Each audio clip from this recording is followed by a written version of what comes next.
안녕하세요. 이지의 이지하게. 오늘은 책임에 관해서 짧게 생각해 봤습니다.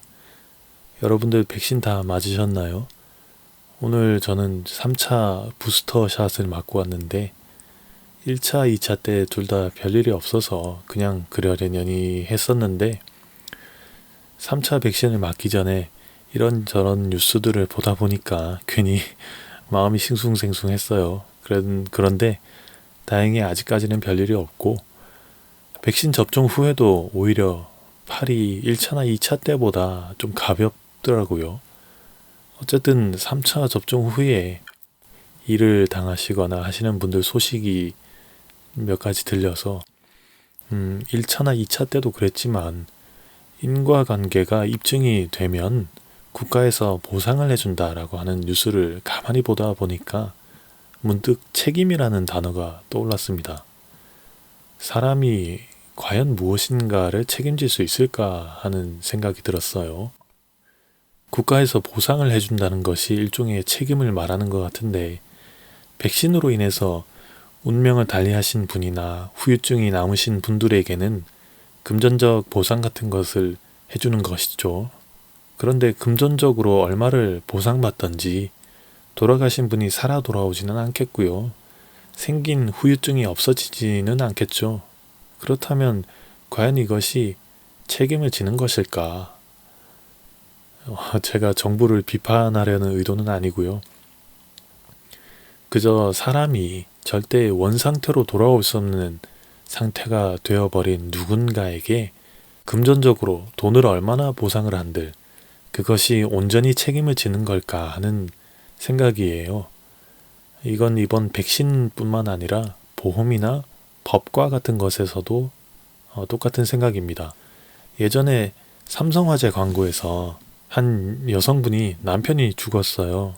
그래서 보험금으로 10억을 받았습니다. 삼성화재가 잘 챙겨준다라고 했던 그런 광고를 낸 적이 있는데 많은 사람들의 문매를 맞았었죠. 왜냐하면 사람이 죽었는데 돈 주면 다냐 이거죠. 돈을 얼마를 주든지 죽었던 남편의 자리는 비워져 있을 거고 아이가 자라면서 아빠를 찾아도 아빠 대신에 그 10억을 내밀 수는 없지 않습니까? 물론 현실적으로 사망이나 후유증으로 인해서 발생하는 어마어마한 병원비와 같은 그런 금전적인 결핍을 메꿔주는 실용적인 면에 있어서는 어느 정도 책임을 지는 것 같다라고 할 수 있겠는데 그래도 여전히 아쉬운 것은 원상태로 돌려놓을 수는 없기 때문입니다. 그것을 보상이라고 부르면 적절한 것 같지만 과연 이것을 책임을 졌다라고 말할 수는 없을 것 같아요. 또 법적으로는 책임에 관해서 이렇게 정의를 합니다.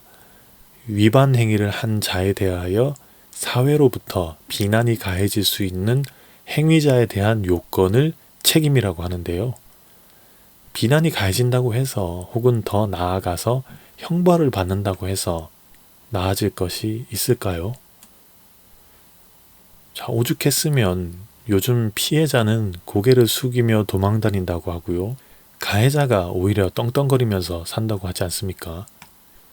최근에 출소했던 조두순의 집에 경찰의 사칭해서 쳐들어가서 망치로 조두순의 머리를 내려쳤다고 했나요? 여튼 그 한 20대의 행동이 뉴스에 났었습니다. 이 젊은이의 행동에 사람들 반응이 참 재밌었는데 이 젊은이는 저런 놈이 숨을 쉬고 있다는 것이 견딜 수가 없고 말이 안 되는 상황이다라고 그렇게 말했던 것 같아요. 그러나 법적으로 보면 조두순은 책임을 졌죠. 조두순 씨 편을 드는 건 아닙니다. 법대로 보면 법대로 형을 집행을 받았어요. 살고 나왔습니다. 그러나 문제는 이거죠. 피해자는 절대 죽을 때까지 후유증에 시달려야 되고요. 사람들의 마음속에서는 지워지지 않는 사건이 하나 생겼습니다. 그리고 조두순이 무엇을 하든지 어떻게 하든지 상황은 나아지진 않습니다. 이것을 어떻게 책임질 수 있을까요? 법으로 책임지고 보상한다고 해서 모든 것이 안정되거나 회복되지는 않습니다. 자, 그런데 여기서 우리는 또 착각하는 게 하나 있는 것 같아요. 법의 잣대를 더 엄하게 적용하면 된다. 자, 그러나 그런다고 해서 죽은 사람이 살아 돌아오지는 않고요. 다친 사람의 후유증이 나아지지도 않습니다. 사회적으로 좀 더 엄중한 분위기를 만들면서 사람들로 하여금 범죄를 저지르지 않도록 그런 분위기를 유도할 수 있는 역할은 분명히 있겠지만, 그렇다고 말씀드렸다시피 원상태로 돌아올 수는 없겠죠. 자, 그렇다면 우리가 과연 책임이라는 개념을 가지고 말을 할 수 있을까? 책임이란 게 도대체 무엇일까? 이런 생각이 들었습니다. 이 책임이란 게 이렇게 정의를 하더라고요. 인간의 어떤 행위가 그 행위의 주체로 돌아가는 것이라고 정의를 하는데, 무슨 말이냐면 자의적으로든 타의적으로든 어떤 상황이 발생하면 그 상황을 만든 누군가가 그 상황을 감당해야 된다라는 그런 말이겠죠. 의미에 따라서 세 가지로 나눌 수 있겠는데요. 첫 번째는 도덕적 책임입니다. 사람이 스스로의 행위에 관해서 자타의 평가를 받고요. 이것에 의거해서 자책이든 아니면 남으로부터의 비난이든 여러 가지 형태의 도덕상의 제재를 받아들이지 않으면 안 되는 것을 말하는데요. 책임이 성립되기 위해서는 행위하는 사람이 사회의 윤리적 규범을 우선 받아들여야 되고요. 그리고 행위가 자유로운 의지에 따른 결정이어야 되고요. 다음으로 행위의 결과가 당연히 예측이 되는 것이어야 되는 그런 것이 요구됩니다. 이것은 윤리학상의 책임의 의미인데요.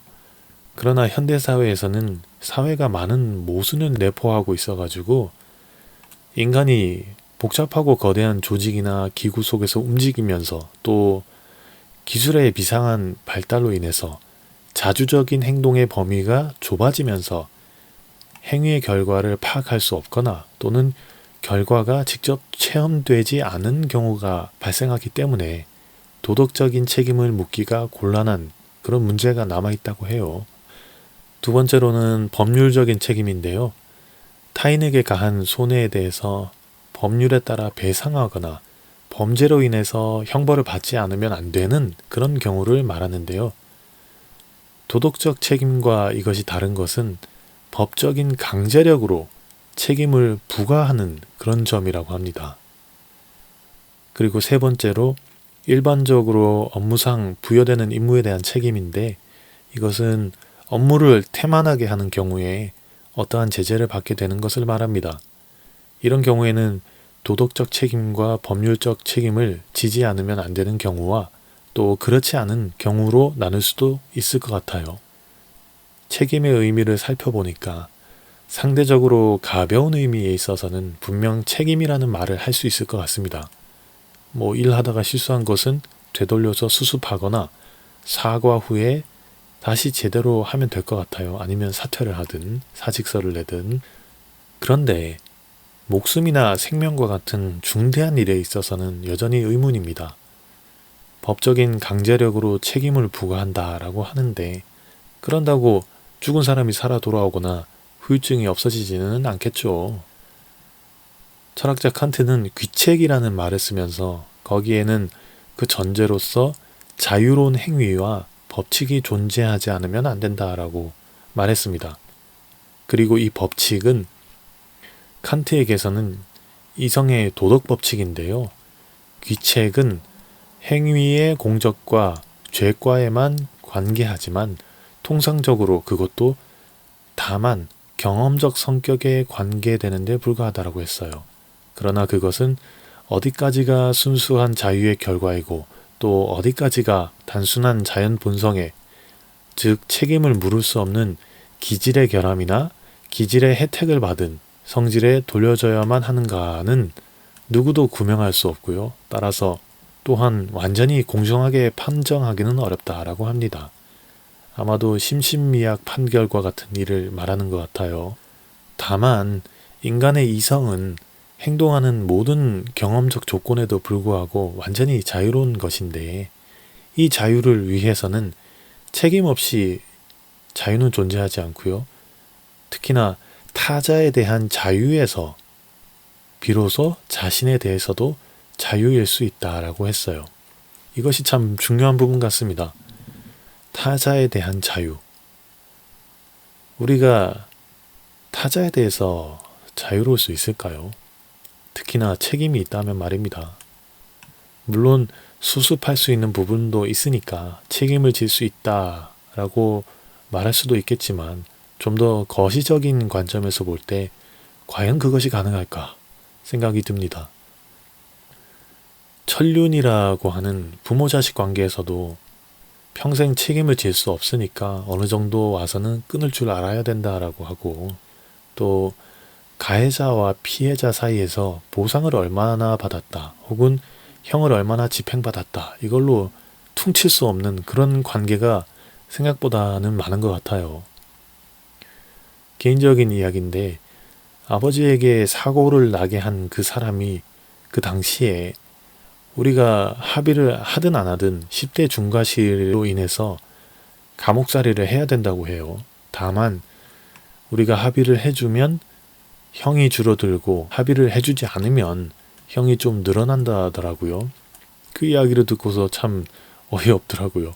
그 사람이 얼마나 벌을 받던지 아버지의 망가진 경추신경이 회복될 수는 없기 때문에요. 가만히 보다가 보면 사람은 사회를 이루면서 살아가죠. 그러면서 한편으로 감당을 할 수가 없기 때문에 제도적으로 보상을 하거나 벌을 받는 것으로 책임을 질 만한 능력이 없음을 인정함과 동시에 교묘하게 그것을 덮어 가리는 것 같기도 합니다. 칸트는 말하기를 인간의 내적인 법정의 의식이 양심이다 라고 했어요. 그리고 양심은 신 앞에서 자기의 소행 때문에 완수되어야만 하는 책임의 주관적 원리로 간주될 수 있다라고 했어요. 아마도 양심을 강조하고 싶었던 것 같습니다. 성경에서는 책임을 어떤 뜻으로 말할까 해서 책임이라는 단어를 한번 찾아봤습니다. 구약에 주로 나왔는데 미쉬메레트라는 단어를 쓰는 것 같습니다. 미쉬메레트는 파수, 보초, 초소, 보존, 금고, 준수, 의무, 관례 혹은 임무를 부탁하다, 지키다, 지켜지다, 또 직무, 규례, 안전보고, 감금 이런 뜻이 있고요. 이 어원격인 샤미르라는 단어를 보니까 울타리를 치다, 지키다, 보호하다, 시중들다, 조심하다, 주의를 기울이다, 준수하다, 세심히 보다, 주시하다, 보관하다 이런 뜻이 있었습니다. 울타리는 누가 치는 거고 누가 파수하는 거고 보호하는 걸까요? 사람은 물질적으로도 시간적으로도 개념적으로도 분명히 한계가 있는 것 같고요. 그렇다면 온전한 의미로서의 책임은 아닐 것 같습니다. 그저 자이든 타이든 최선을 다하는 것 뿐이겠죠. 우리 마음속의 양심을 따라서 말입니다. 그리고 그 양심은 과연 어디서 올까 했을 때 동양적 기독교를 말하는 분들 사이에서는 하나님이라고 말하는 것 같습니다.